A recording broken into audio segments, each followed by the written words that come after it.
Okay, class, for today we're going to talk about the important parts of the book, If You Give a Mouse a Cookie.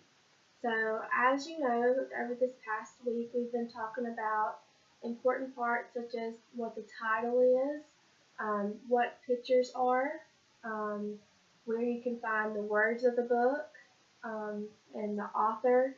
So just all those parts of the book is what makes the book a whole. So we have to have all of those things for it to be considered a book. Um, so has anyone ever read If You Give a Mouse a Cookie? This is one of my favorite books, and I think you guys will enjoy it. Before we start, though, I'm going to ask a few questions. Where can you find the title of the book? Can anyone in the class tell me where you can find the title? Yes, the title is on the front cover. It's usually in bigger letters at the top, sometimes at the bottom. But in this case, the title is on the top and it says If You Give a Mouse a Cookie. Can anyone tell me what is another word that the author will use for the pictures inside of the book? So sometimes it has a special name besides pictures. Yes, these are called illustrations.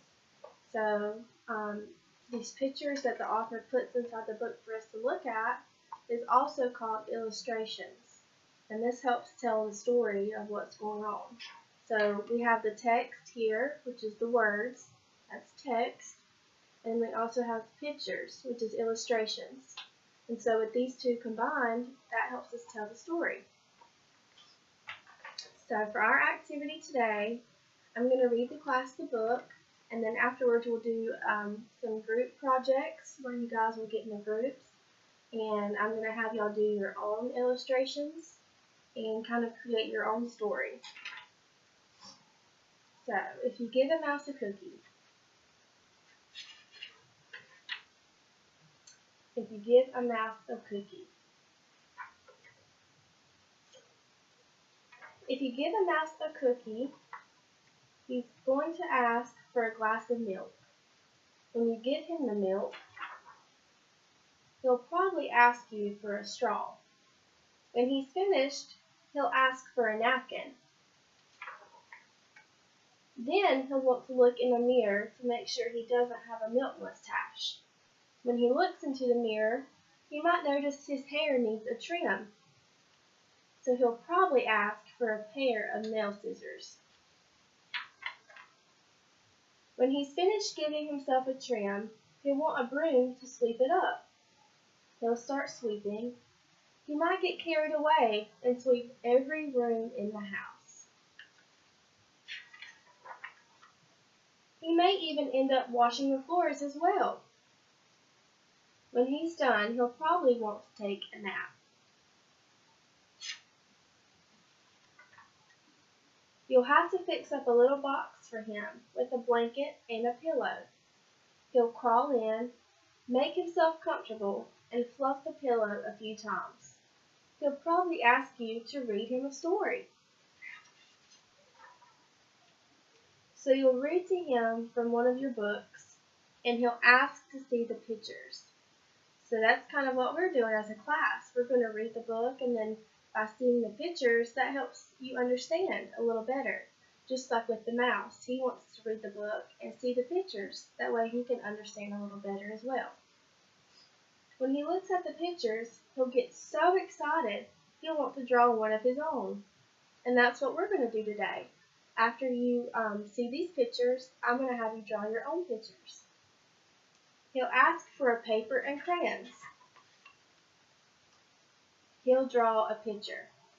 So you guys are going to do the same thing as Mr. Mouse is today. You're going to get to draw your own picture, just like him. When the picture is finished, he'll want to sign his name with a pen. Then he'll want to hang his picture on your refrigerator, which means he'll need Scotch tape. He'll hang up his drawing and stand back to look at it. Looking at the refrigerator will remind him that he's thirsty. Can anyone tell me what he looks like right here? What does the mouse look like he's doing? Yes, this picture, he looks like he's holding his throat. He's so thirsty. So, you know what that means. If he's thirsty again, so he'll ask for another glass of milk. And chances are, if he asks for a glass of milk, he's going to want a cookie to go with it. So, in this story, it started with the mouse. He got a cookie, and then milk, and then it led to all those other things, and ended back up with him getting another cookie. So what we're going to do today, I'm going to separate you into your own groups. You'll be separated into groups of 4, and I'll put you in what groups you're going to go in. And what I'm going to do is I'm going to give everyone, every group, a picture from the book. And I want you to, I'm going to come around and I'm going to want you to explain to me what this picture describes. So here's an example. Here's one picture. So whatever group gets this, I'm going to come around and I want you guys to talk with each other and kind of give me an idea of what's happening in the picture. Does the character, does he look sad? Does he look mad? Is he happy? Is he doing something? And here's another picture. So whoever gets this, I want you to describe, what is the mouse doing? Does he look hungry? Does he look thirsty? Does he look happy, sad, sleepy? So go ahead and be thinking. Once I give you your picture, I want you guys to talk with each other and kind of describe words that looks like what the picture is doing here. Okay, so each group has your picture. Okay, so once you've all described, I want you guys, everyone's going to come back to me.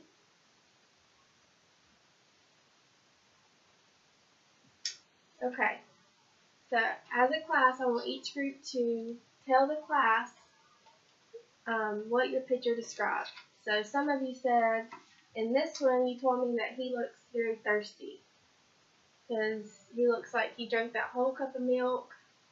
He was thirsty, now he's full, so he looks pretty happy, right? And then in this one, you guys told me it's the boy. He's sitting and it looks like he's giving up one of his cookies. He's sharing, right? He's sharing a cookie to the mouse. Okay. Alright. So we can see that with just the picture for the illustration by itself, we can kind of tell a story. That we can describe what's happening, and that way we kind of know what's going on just with the picture alone, right? So for this assignment, I'm going to split you back up into groups, but this time we're just going to go by the words. So there will be no picture. It will just be words, and I want you to draw a picture of what you think the words mean. So for example, one group may have,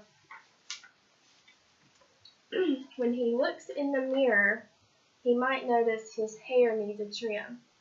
So for whichever group gets that, you may be thinking, what would it look like if he noticed he needs a trim? If the mouse noticed he needs a trim, maybe his hair is really long. So you could kind of draw something like that to describe it. Another example would be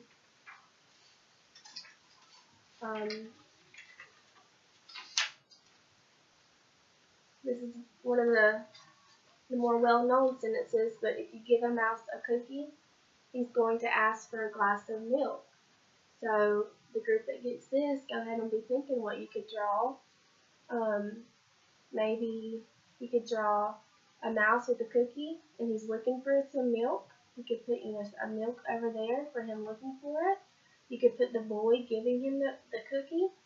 And I'm going to come around to each group, and I'll help you read your sentence, and I'll kind of help you give you ideas and explain, what the words mean if you have any trouble, so don't worry. Each group, I'll help talk through it.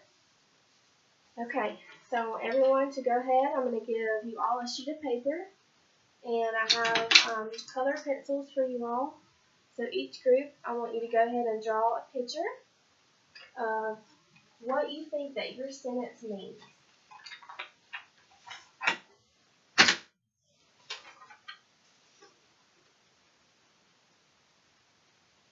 Okay, now that we're finished with that activity, everyone is back here with me in a group. We're all back as a class as a whole. So, what we learned is that illustrations, pictures, can help tell a story, right? They tell their own story. Just by looking at the picture, you can get an idea of what's going on. And then the words, just the words, can help tell a story. You don't really need a picture. You can just read it and understand what's going on. But what happens when we put those two together? When we put those two together, it helps us get a better understanding, right? We kind of know what the author wanted us to understand. So here, if you give a mouse a cookie, he's going to ask for a glass of milk. So we have just our words here. But when I add this picture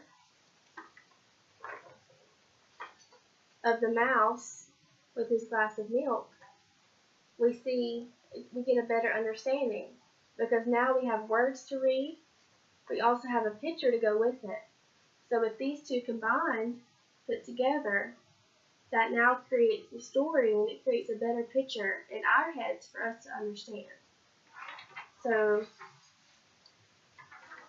with each of your drawings and with each of your sentences, I'm going to take each groups and I'm going to put them together and I'm going to staple them. And then we see when we put them together, we've created our own book. So that's kind of what the author did here. You have words, then you have a picture, you put them together, and you've created a book. Okay.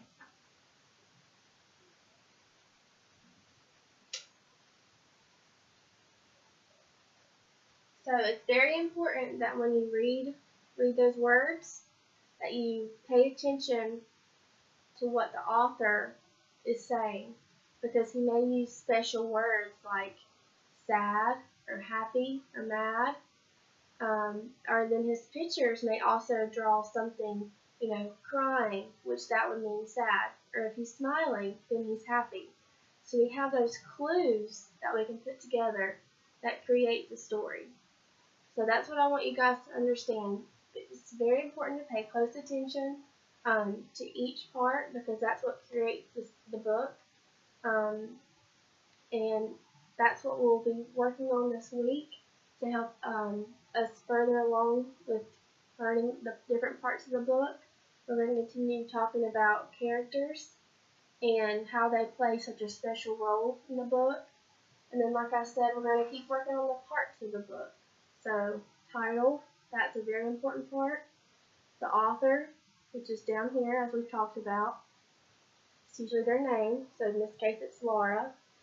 And then as we just discussed, the words, which is the text, and the pictures, which is the illustration. Okay, thank you.